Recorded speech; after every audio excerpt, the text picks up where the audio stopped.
para sa mga mama. Alam ko po may sa sobrang pagmamahal mo sa mama mo, ginawa mo siya ng kanta. Ayun, she is my mama. Puwede niyo po bang sampulan kami kahit yun lang kasi para sa mga nanay, pakinggan po natin si Kuya Anthony. Ito para sa lahat ng nanay, ginawa ni Kuya Anthony. She is my mama, our Father gave it gift to me. When I was in this world, can give such kind of real love.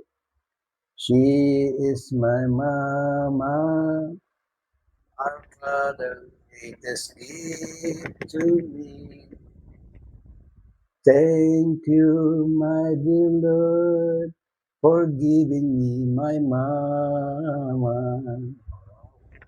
Helps me to spread my wings and teach me how to climb the hills.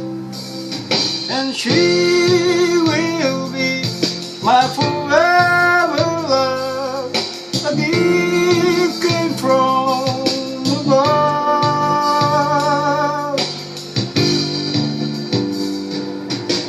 She's my mama,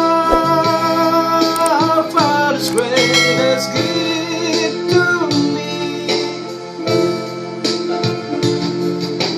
No one else in this world can give such kind of real love.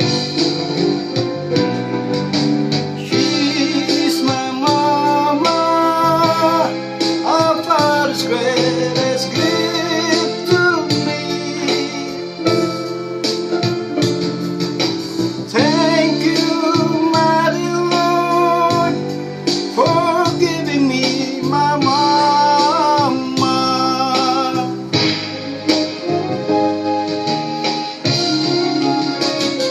Hi, Mom. I love you. Napanood ko kasi yung kanta na yan, sabi ko, ganda mo yung kanta na 'to. Parang tagos talaga sa ano, yung kanta mo, di ba, yung para sa mga magulang. Kaya sakto, di ba, Mother's Day na, para sa mga nanay. Yan, yung kanta na inaalay ni Kuya Anthony. Nung inano ko po yan, inano ko po sa Facebook, tuwan-tuwa po ako. Siyempre po nanay ko, meron na siyang kanta. Mm.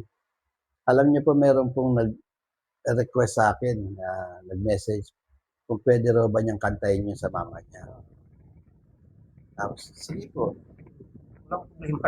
Alam niyo po, pinadala pa ako ng 1,000 piso, Oo. 1,000 pesos sa GCash. Ano po ba GCash niyo? Sabi niya, binigay ko, bakit po ba? Sige lang po, kasi gulat po ako, nagkaroon ako ng 1,000 doon sa GCash, ang dahil lang sa kanta na yun. Hanggang sa kinanta niya, inano niya sa akin sa messenger. Yung mama po niya, iyak ng iyak. Nagyayakapan sila. Dahil sabi po niya, maraming salamat po sa kanta niya. Papa ko po, para bang gumagaling na. Yung pala, may sakit pala mama May niya. sakit yun nung nanay. Na-inspired na rin po doon sa kanta na yun.